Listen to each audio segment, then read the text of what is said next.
Good morning, everybody. This webinar is now recorded. Tini, over to you. Okay, thank you, Anne-Marie. I'm saying a very hearty welcome to all of the colleagues attending this virtual occasion this morning. It was actually instigated by the LIASA Executive Committee, and with Anne-Marie's support from the LIASA National Office, we are able to present this Zoom webinar this morning.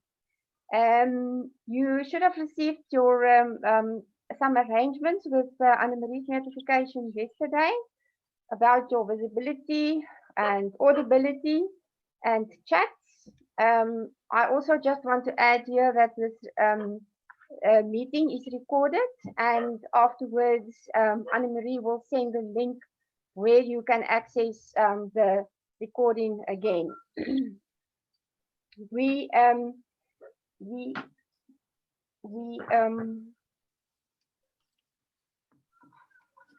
For the orderly conduct of this meeting, I suggest that we just keep all muted.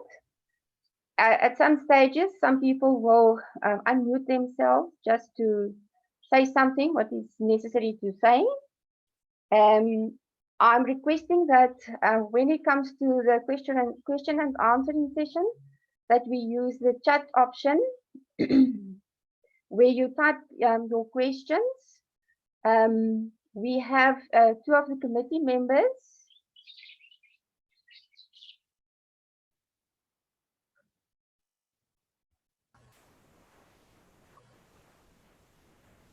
We have two of the committee members, Lorette and Tina, that will attend to the questions and address them in a voice to the speakers. And then at some other stage, I will also put the attention of the speakers to the time being left over. So you might see a hand, you might heard his voice. Don't be startled. And then at the end, we'll have two other committee members, Tolakele and then Kosi, that will just acknowledge the presentations and the information shared by the presenters. So now over to the introductions. We have a topic as it is listed on the emails and so on. It's actually a very long topic, but it has to do with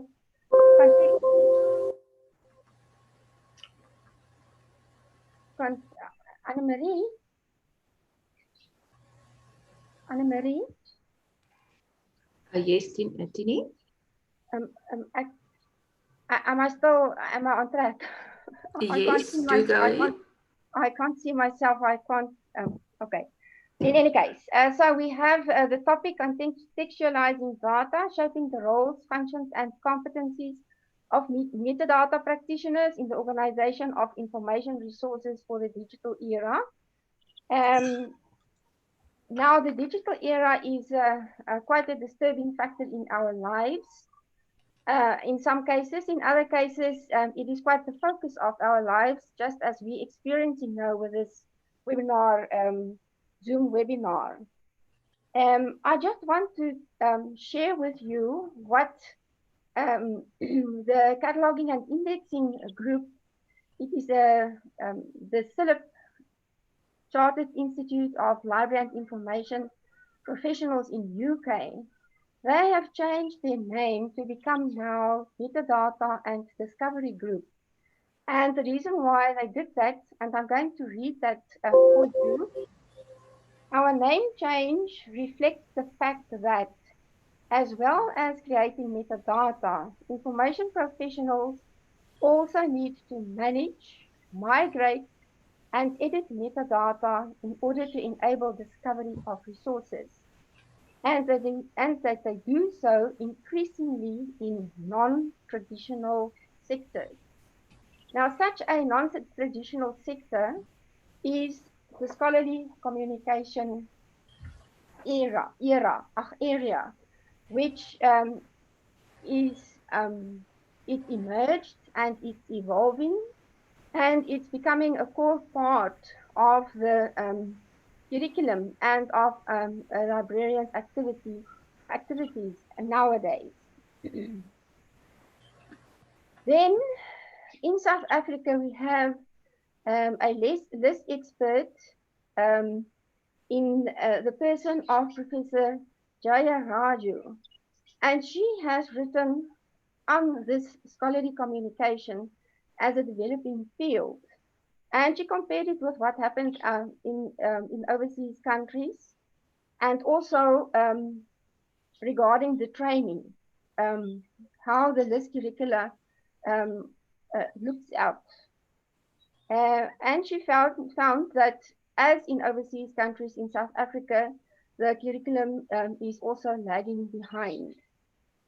She also published in 2017 a competency index regarding LIS professionals in the higher education sector, and where metadata creation and management, together with digital and data activities like digitization and preservation, curation of digital content, and so on, are quite important areas.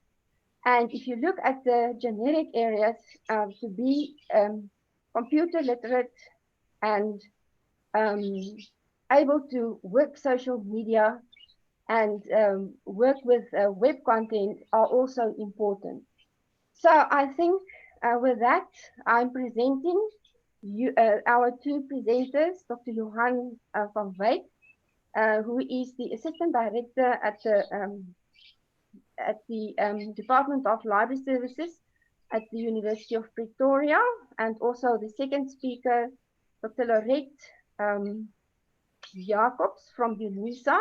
She's a senior lecturer there, to share with us their knowledge and their experiences about the two very important topics today, dealing with research, research data management, digital curation, and what is happening with our curriculum. She will introduce us to a new qualification at UNISA, which is based on the B-LIST qualification that was, shall I say, it's based on the SAQA qualification B-LIST. So they are not only practically, but also theoretically, we are in good hands this morning. So it's over to you. Thank you, Johann. Good morning, colleagues. Let me just get on my share my screen with you. Thank you for this opportunity to come and share with you this morning. But let me just get that on. All right.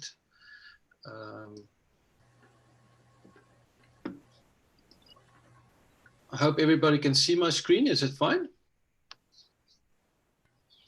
Can you see my screen? Okay, great. All right. So I'm going to talk about research data management and digital curation, and specifically the role that metadata practitioners can play in this area. So first of all, I would just like to talk about what do we mean if we say scholarly communications? Well, the Association for College and Research Libraries in the United States said it's a system through which research and other scholarly writings are created, evaluated for quality, disseminated to the scholarly communication community, and preserved for future use. And it can typically be depicted as a life cycle, as you can see on the right-hand side.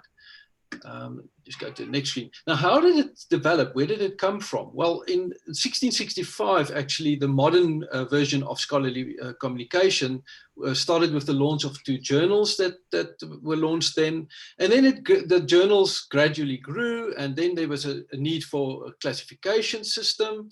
And then in 1945, after the Second World War, there was a lot of research funding made available, and universities and research and and learned societies formed a partnership with commercial publishers, and the publishers became very strong in this area. And journals started competing through rankings, and the ranking system came into being. And then there was the print publishing era, where there was an explosion of journal titles and print, explosion of number of scholarly books. The cost of journal subscriptions skyrocketed, and then academic publishers started exploring pricing models for digital publishing. Then you had the digital age that started around about 1996 to 2004, and you had Biomed Central with APCs. You had libraries that negotiated digital licenses, and then institutional repositories came into being as well. PLOS started then, and Web 2 tools started to also come in as a way of disseminating scholarship. And then you had the open access movement around about 2005 going on till now as well. That started with funder mandates, which came from the funders that wanted things to be open access.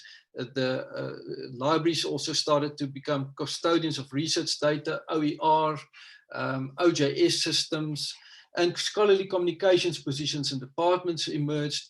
And then in the future, I would see that we will focus a lot on long-term preservation. We will focus more on linked data and semantic web and artificial intelligence. And we have to also align our policies now with legislation like POPIA and the GDPR in the EU. And also the focus is more on data-intensive research. So going to the next slide, why is it necessary? Well, scholarly communications has actually been our core business always as librarians. And the role of the librarians or libraries has been as an information consumer. We collected and organized scholarly resources for discovery and use by others, but now it's moved more. We are now more a prominent actor in as an information producer. We are also now producing information. So the scholarly communications typically flow through a life cycle. You would have your data collection and research and analysis. Then you would author your articles. Then you have your peer review process. Then you would negotiate rights management. Then you would publish. And then you would have discovery systems that can find this. And then you would see the orange arrow on top goes back to data collection. So data is now also coming in the right of its own as well. Typical actors, I'm not going to go into detail of this, but there's a lot of actors that are involved. In the library, specifically, information specialists are involved in this, scholarly communications, copyright people, metadata professionals, the IT service people, open scholarship, and of course you have a data curation specialist. Now, typical scholarly communication activities would be academic writing, open access to scholarship, collection development budgets that strategically support open scholarship. You would have open journal systems, article processing charges, impact metrics, researcher profiles and tools, and persistent identifiers that are activities that you would find in libraries. Of course, you would have open educational resources. You would have promote the right of fair use, fair as well, promote findable, accessible, interoperable, and reusable guiding principles. You would have intellectual property rights, licensing of materials, copyright, institutional repositories, and then of course research data management and data curation, and then metadata management, all part of scholarly communications.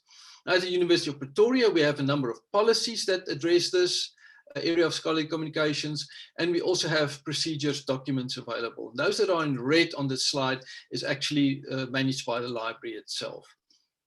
And then how is it structured at the University of Pretoria? We have actually got a scholarly communications unit with copyright, research data management, open scholarship, and then we have digital scholarship on the other side as another unit, which works very closely together with the scholarly communications unit. These two units actually make sure that the scholarly communications are working well. And then in the middle, you would see subject librarians, catalogers, library systems and e-resources staff, and our research commons staff also play a role in the scholarly communications area in our library. Now, digital scholarship as an area, as you can see, there are a lot of other aspects what touches on digital scholarship. Those that are marked in red are actually the ones that are overlapping with the open scholarship unit. So these two units work together in those areas and collaborate in those areas as well. Then you would have the workflow that we have in the library on figshare is you would typically submit the researcher would submit their records themselves. Then you would have a data curation specialist that would go through all those checkings. And then you would have a metadata professional that would also do quality control and check all those things. And then the record would be published. I don't have time to read through that. You can read through that on your own time. So now if we go to research data management, what do we mean if we say research data management? It's the process of controlling and organizing the data that are generated during a research project. And it covers the entire data lifecycle, which includes the planning of the investigation, conducting the investigation, storage and backing up of data as it is created, preserving the data for long term, after the investigation has been concluded, and also make the data accessible for future use. Now, there are different terms that are used in literature that are actually related to research data management. You would have digital curation, data stewardship, data governance, and data archiving. But the two that are very much very close together is digital curation and data curation. Digital curation actually is the wider term. It's the selection, preservation, and maintenance, and collection and archiving of digital objects of information. So it's wider than just data. With data curation focuses specifically on the caring for data itself. And both these terms are actually subsets of research data management.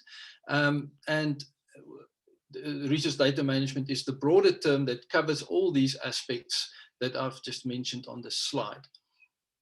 Then you would have typical data curation activities that you could find in libraries.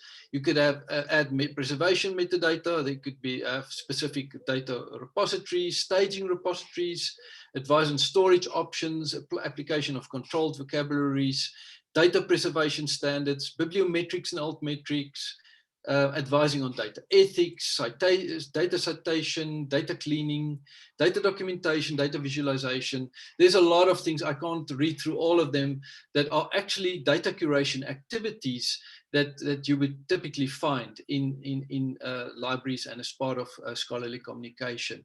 Now, these different activities you could plot on the research life cycle. So the ones that are marked in red here are the ones that I think would typically be where the metadata practitioner could play a role. And there are a lot of aspects that the metadata practitioner can bring to the table that can assist in this process. Then I don't know if you've seen this this slide, but it actually is a summary of all the different standards that are available, metadata standards in the world, and it's a lot. If you can see on this slide. So I'm just going to zoom into the aspect of data sets, and you can see the ones that are in closest to the middle are actually the ones that are more important or strongly used, and the ones that are at the outer layer are the ones that are used less. So you would typically find Dublin Core in the middle one there as well. Then you have different types of processes within the data life cycle. So you would typically have your research in process, and that is your that's your active data, day-to-day data. And then you have your dissemination where you publish your data, and then you preserve your data for long-term preservation. So if we go to the next slide, sorry. In these different phases, you would have different types of metadata that can be added. For the dissemination phase, you can have descriptive metadata. For the research in process phase, structural metadata, and for the preservation phase, administrative metadata. So the role of the cataloguer and the metadata specialist is changing. As you can see, these are just a few articles that I've just put together here on this slide, and you can see everybody is talking about this. So what role can a metadata professional cataloguer play in research data management? You can advise researchers and repository managers and data curation staff on metadata standards. You could also ensure that metadata is interoperable and is to enable cross-domain and cross-community search and discovery. You can develop metadata standards for complex research data records. You can also add preservation metadata. You could also assist researchers in preparing data for long-term preservation. You can advise researchers on where to submit their data for preservation. You can advise on preservation file formats that they could use. Name authority controls, file naming conventions. You could help with adding metadata to the active data stage. You could also organize data folders and help people to organize their data folders and files. Cleaning of data sets is a very specialized area, but also a new area that metadata professionals are entering in. You can do controlled vocabularies, and advise on that. You can also give training on persistent identifiers and help with that. And you can link data records to research outputs.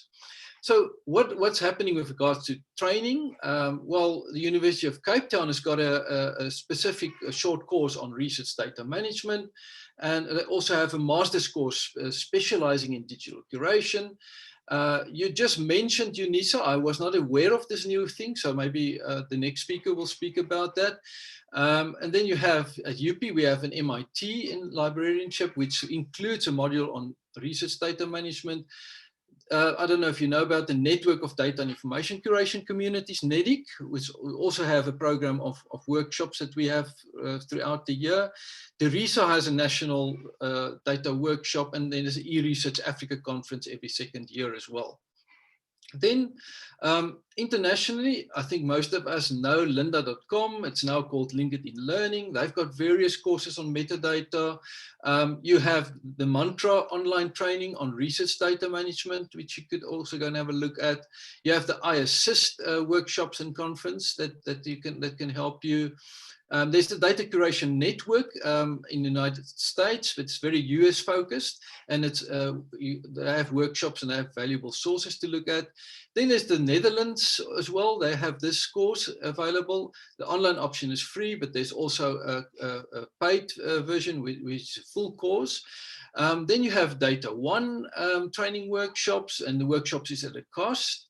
And then this is a very nice site that I found, Library Juice Academy, which has a lot of interesting courses available at a cost, but they also have things on cataloging and coding and scholarly communication, which is a very nice site to go and have a look at. And then there's the Research Data Alliance. This is not the RDA as you would know as catalogers. This is the Research Data Alliance, and they've got interest groups, work groups, webinars, and plenary meetings, which you could attend as well and get involved in. The Library of Congress has a catalogers learning workshop group, and they have resources available, so you can go and have a look at that. That can help you and give you guidelines in this area. Then there's also OCLC. They have got a research library partnership metadata managers focus group that you can go and have a look at. And then there's Mr. Speaker, just to interrupt, yes. You have 5 minutes left. 5 minutes, okay, thanks. Then there's the Inspire knowledge-based training. There's also an example from the Association of Australian Library Association. So does LIASA have a role to play? Well, I would suggest that LIASA and NEDIC maybe take hands and design workshops in this area. And I would also recommend that you join the Research Data Alliance work groups and interest groups. And so is there what is the future of scholarly communications? Well, it's changing into a sense from a sense-making network of humans exchanging scholarly writing to a sense-making network of humans and machines. This is how things are developing. There's a shift towards data-driven and data-intensive science with big data. Citizen science is coming up very strongly. There's the Internet of Things that are generating huge amounts of data. And then in the future, researchers will want to link the whole research workflow together. It's already starting to happen. And this is where you get the concept of virtual research environment. Go and have a look at the Open Science Framework. And this is also the area where linked data and semantic data becomes very important. The following skills will become essential. I would say skilled in various metadata standards and syntaxes, skilled in linked data and semantic data, library carpentry, also controlled vocabularies, organizational skills will be very important, skilled about file naming conventions, preservation systems and preservation file formats, training skills. You're going to do a lot of training of researchers and information specialists, skilled about licensing, virtual research environments, and preservation, which is coming out strongly as well, and also various repository systems. So that is my presentation for this morning. I know you're going to have a lot of questions, but I know the questions will be a little bit later, I guess. And I just thank you for this opportunity.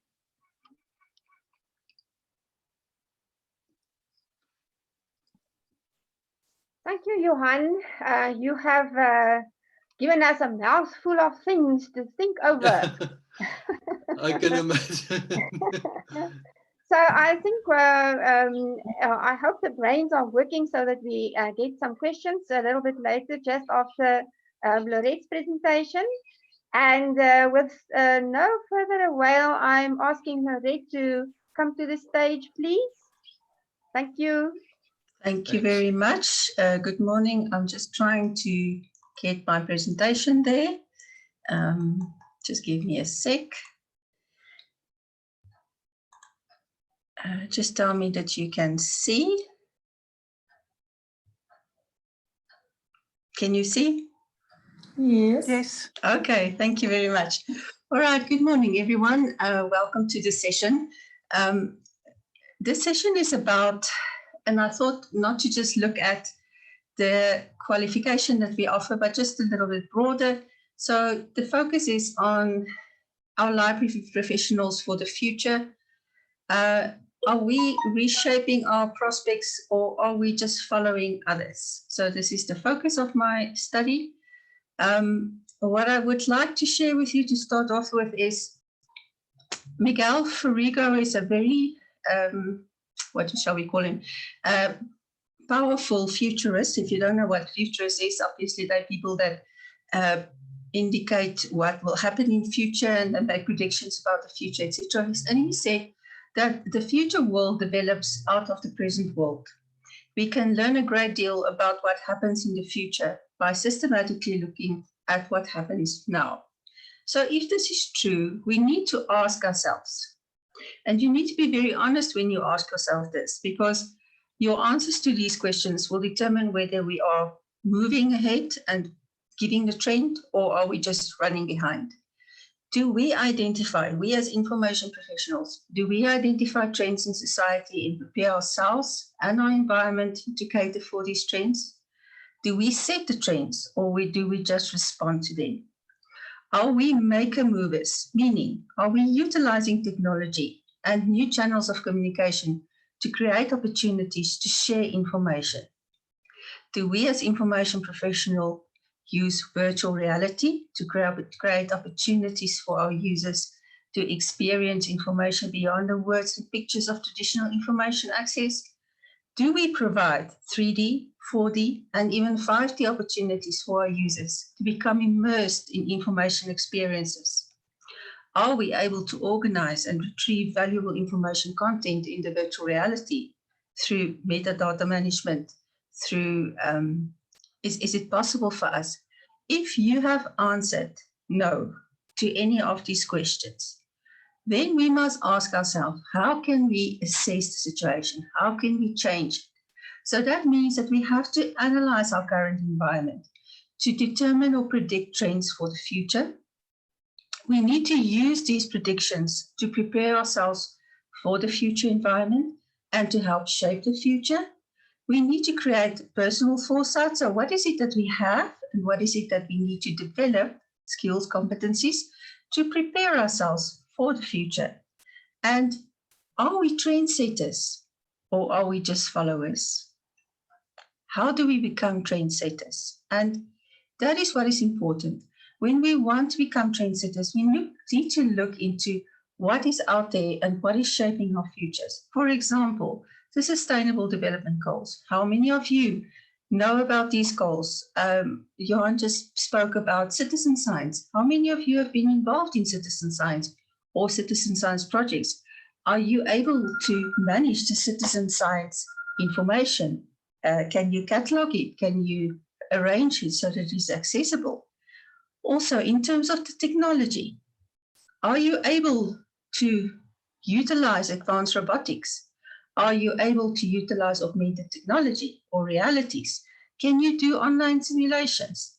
Can you work in a cloud space? Do you know what cybersecurity is and how we need to manage ourselves within that space?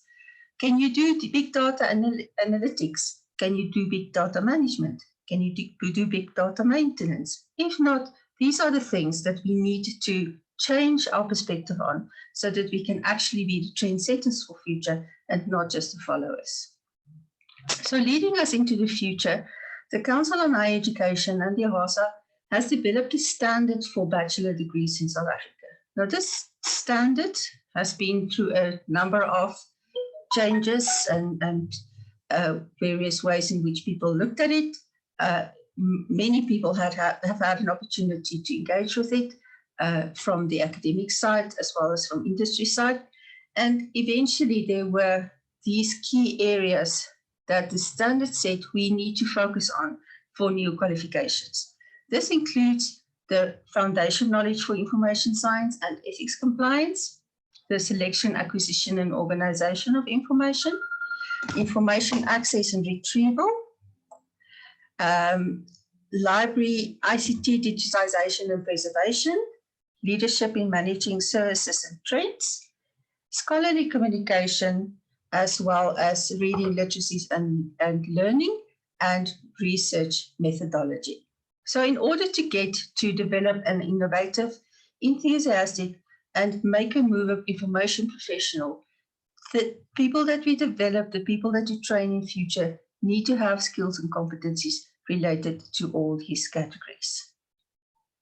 So the aim of the standard was, first of all, to prepare students for a dynamic and multifaceted information professional environment, to enable them to provide access to information, and to support the creation of new knowledge across all sectors of society, to develop a well-rounded, intellectually curious graduate who can aptly respond to the information needs and knowledge creation of their communities in the digital age, and to produce a graduate with professional competencies and an appropriate knowledge base to lead us into the future.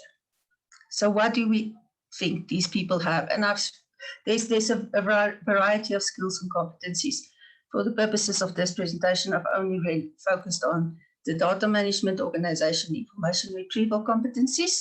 And these may include sound knowledge and understanding of distinct types of metadata, analyze issues and trends in metadata creation and management, apply subject organization, bibliographic control aligned to internationally recognized standards, have sound knowledge of the structure and function of information retrieval systems, theories and models, specialized computer literacy and job-specific technology, knowledge of web-based tools, software applications, and how to improve user experience using these, and how to synthesize search results from various information sources to ensure reliability, accuracy, and currency. As I say, these are just generic competencies related to data management, organization, retrieval.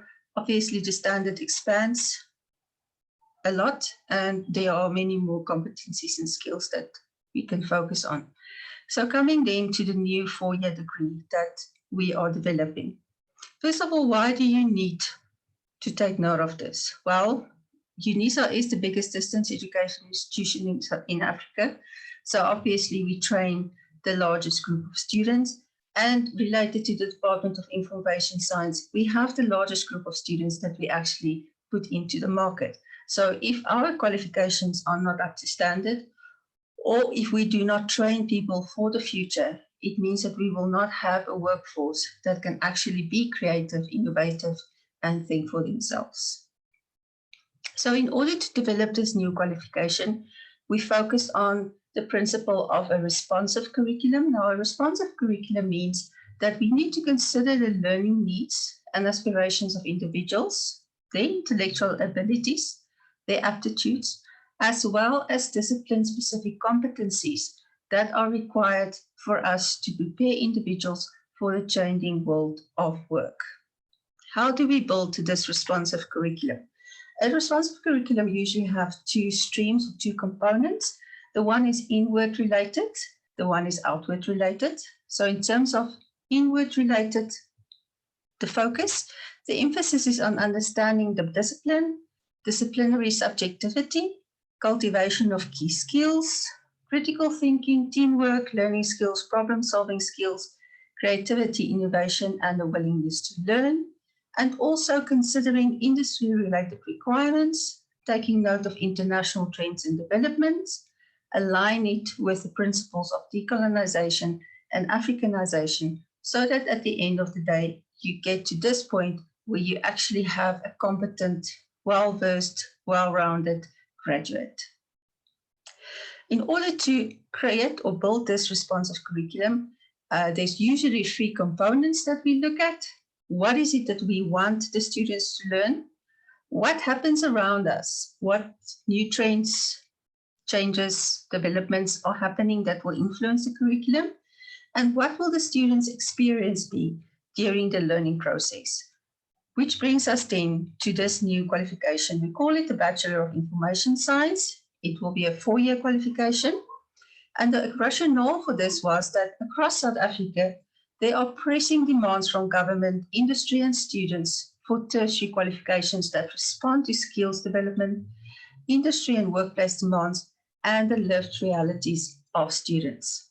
As a department, we wanted to produce graduates who are not only better equipped to provide information and knowledge-related services, but also to produce graduates as researchers and scholars who will be able to respond to the task of developing information and knowledge systems to meet the expectations of the fourth industrial revolution. The purpose of this new qualification is therefore to equip graduates with the appropriate and relevant skills, knowledge, competencies, attitudes, and values to become information and knowledge professionals, to drive comprehensive information services in diverse environments within our current knowledge economy and also towards the future. The purpose is also to be reflective and responsive to and function effectively and efficiently in a rapidly changing environment, to demonstrate initiative and responsibility in a professional context, and to explore current trends, practices, legislation, strategies, and debates that inform and shape professional practices within the information and knowledge environment. Well, we offer this, as you know, UNISA is the biggest distance education institution, so obviously this will be offered in an ODL environment. Now, just to give you some background, if you don't know what ODL stands for, openness, so the O means that we try to promote opportunities to engage students actively, to give them the opportunity, the openness to study at will, and also to encourage students to become lifelong learners. The D stands for distance, which means that there's a time, geographical, economic, social, and communication distance between students and educators. And I must say, since we started using Teams, I think the distance has become less of an issue because we do a lot of team sessions with our students, a lot of engagement, and it's a wonderful tool for us to actually be with the student and cater for their needs where they are.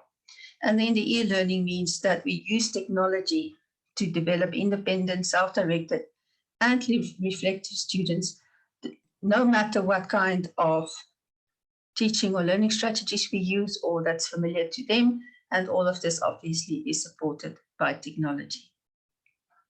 So for this new qualification, there's a couple of outcomes. And if you remember correctly, when I spoke about the standard, you will see there's a direct alignment. We start with the trends and debates, philosophies in the concept of information science, the evolution of direct diverse informations and information environments, professional guides to create, select, acquire information and knowledge resources, Organize knowledge and information resources according to standards of practice. That specifically relates to this context.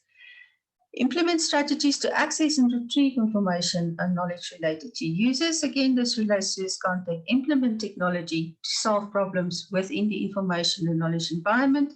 Very important. We cannot do our job these days if we don't have the technology, knowledge, and tools.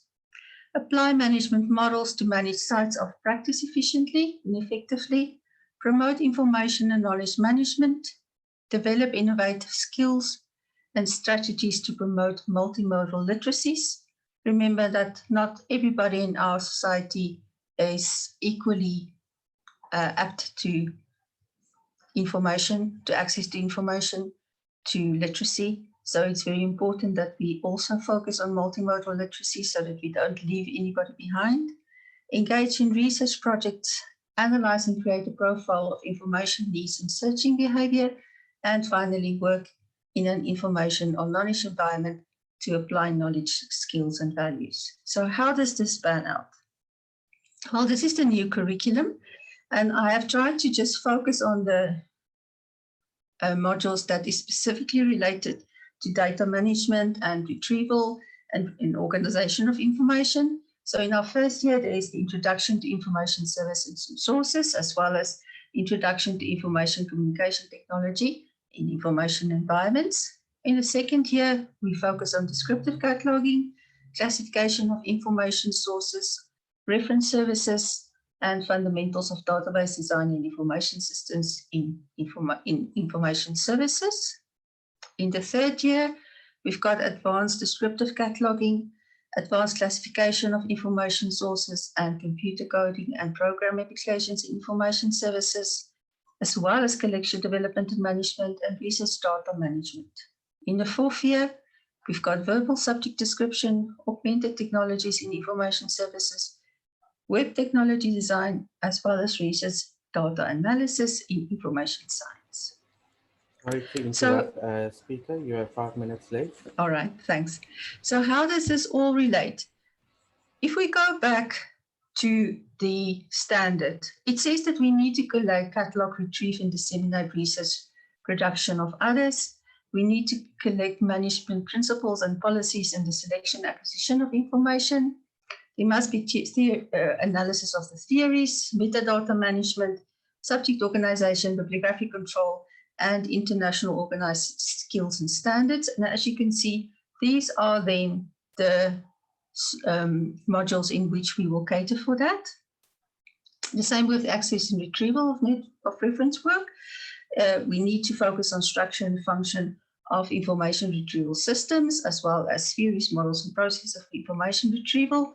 And these are all focused in these specific modules. And then same with the technology. We look at job-specific technologies, web-based tools, integrated library management, software applications, technology change, digitization, preservation, online access to resources, and IT proficiency. And these are the modules in which we will cater for these specific topics. So to just conclude, how do we move towards the future? In a country like ours, which is a developing country with a developing economy, which are seeking to move away from knowledge generated by developed economies, it has become imperative to develop new, expansive professional profiles for information professionals. How do we do that? By having well-educated individuals with a passion for information and knowledge who are willing to challenge the status quo to offer exciting and trendy services to our users. So instead of becoming, because we are asked to do that, I am proposing that with this new qualification, we are going to create trendsetters who will give us guidance towards the future. Thank you very much.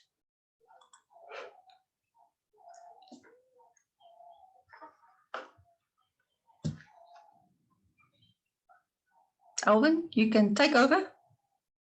Yes.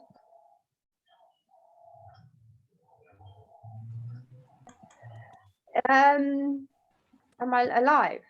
Thank you, Lorette, also for your presentation. I will ask now for Soreta and Tina to come forward with the questions, if there are any, please. No questions. Also, no questions for Johann on his topic. I didn't see any questions, in fact, on the chat. Yeah.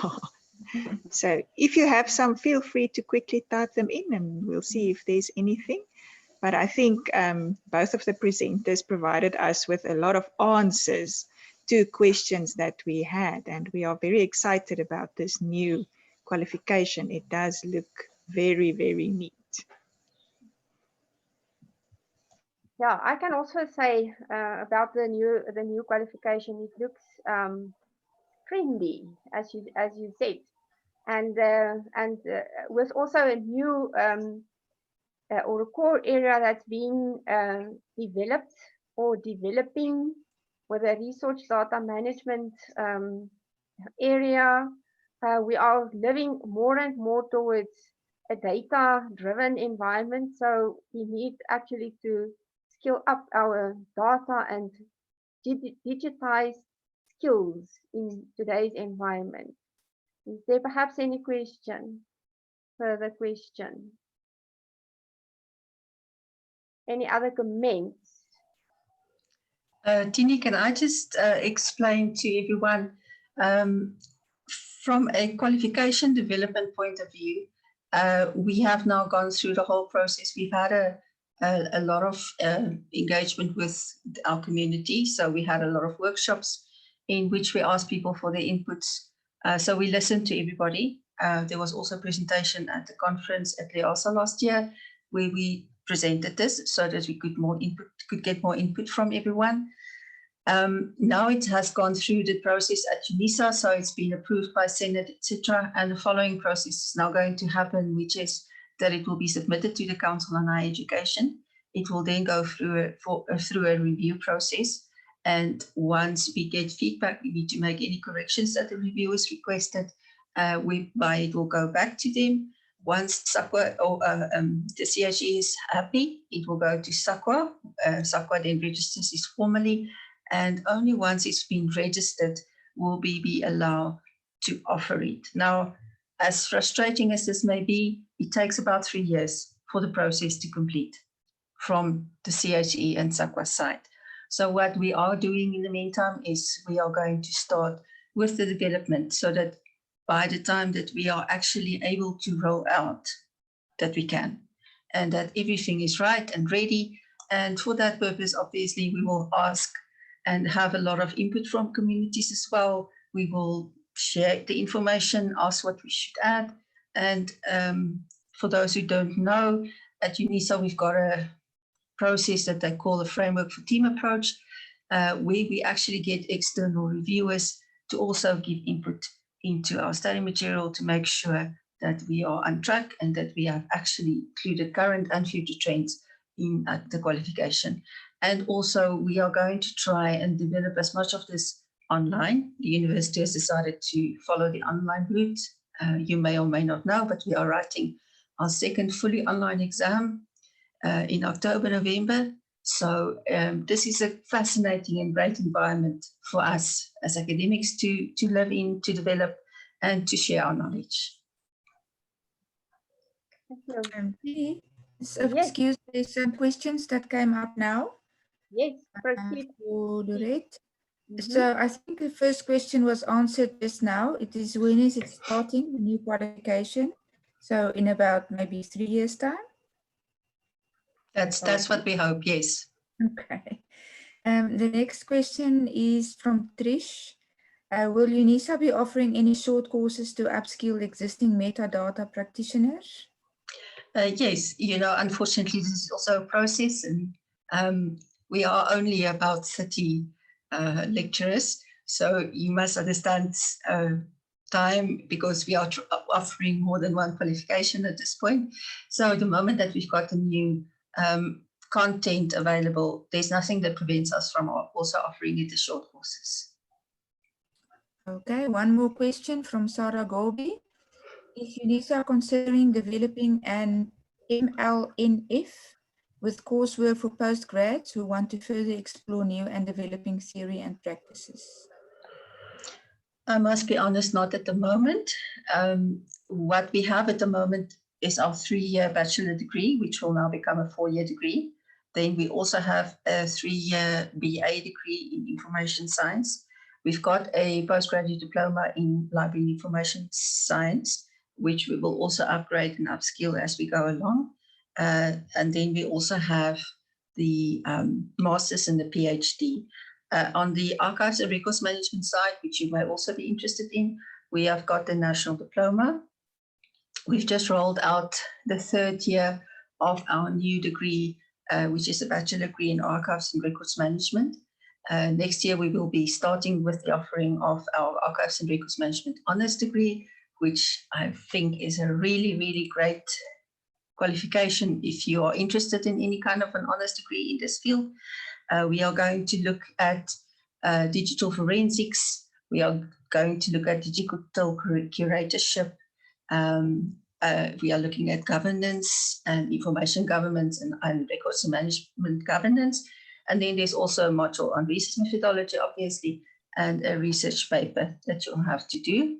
And then obviously in that area also, we've got the master's and the PhD.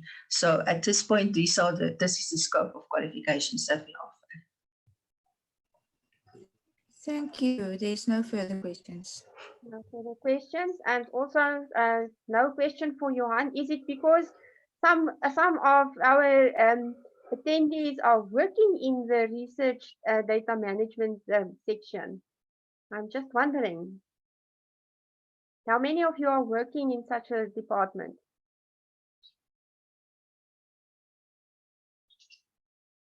Nobody. Okay, then, okay, there's Tina.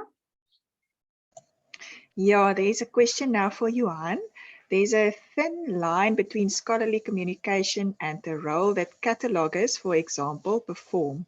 How do we create blurred lines caused by the organograms? From Madiba AM.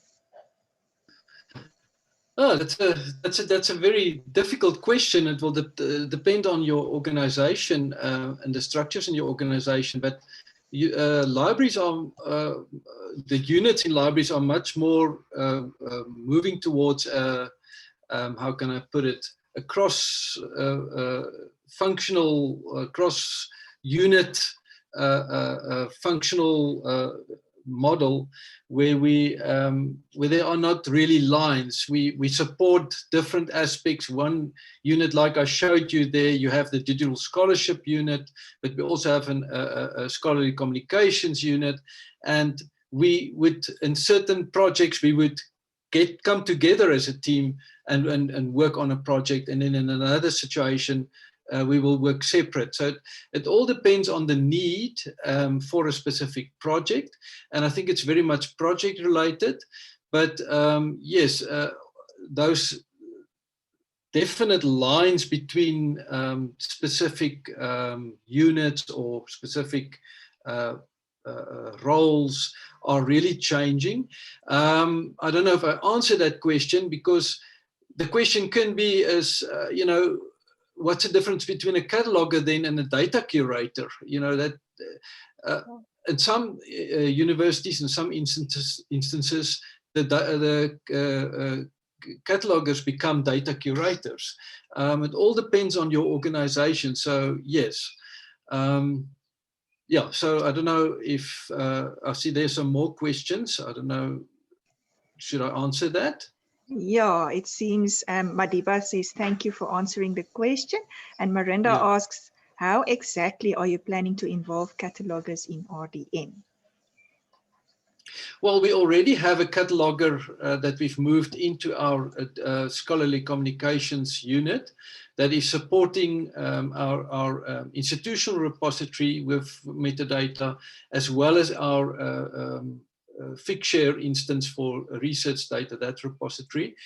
But we also, in the institutional repository, because the amount of articles that come in, and the theses and dissertations, and the special collections, the digitization of special collections, and so on, are putting a lot of pressure on that team. And then we also include,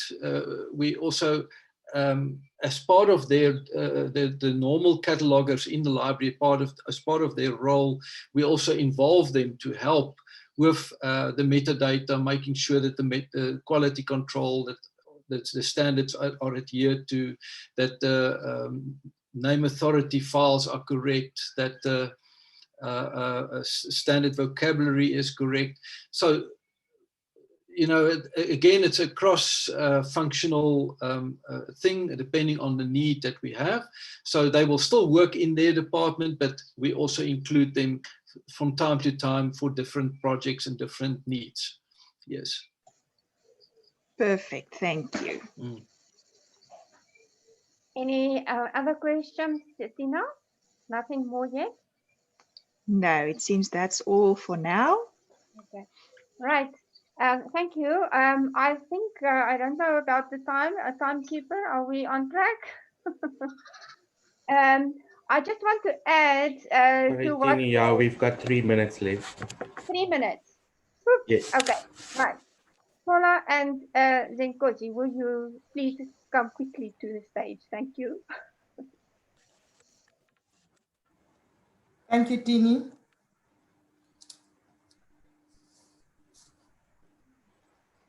Colleagues, allow me to mention that we have learned a great deal. I'm showing something. Oh, okay, no, it's something else. I'm seeing something. Allow me to mention that we had we learned a great deal, and are very much indebted to Johann for your presentation that brought up the in-depth analysis of the now and the future of general and core practices in our profession in many essential aspects, especially to data management and curation in relationship with the role of the metadata practitioners in our profession.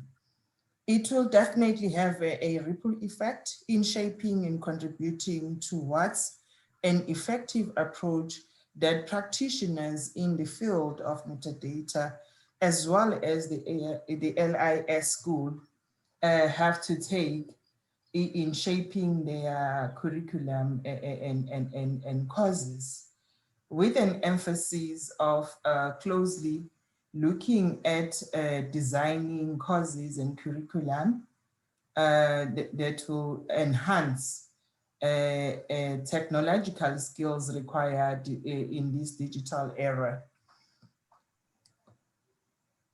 Your contribution today will really go a long way in addressing challenges our profession is facing currently. And thank you for your input in this regard, Johann, and for availing yourself for this event. Thank you for the opportunity. Thanks. Thank you, Tola. Zenkosi?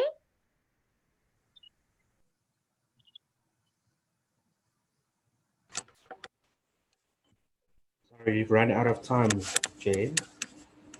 We ran out of time. Yeah. But where's LIASA? LIASA must just give us a few little.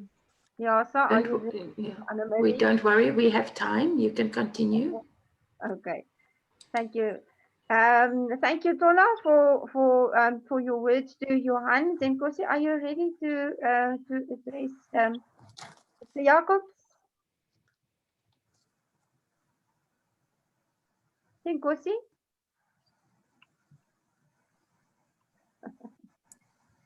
Yes, Denny, can you hear me? Yeah, I can hear you now. Okay. Good morning, colleagues.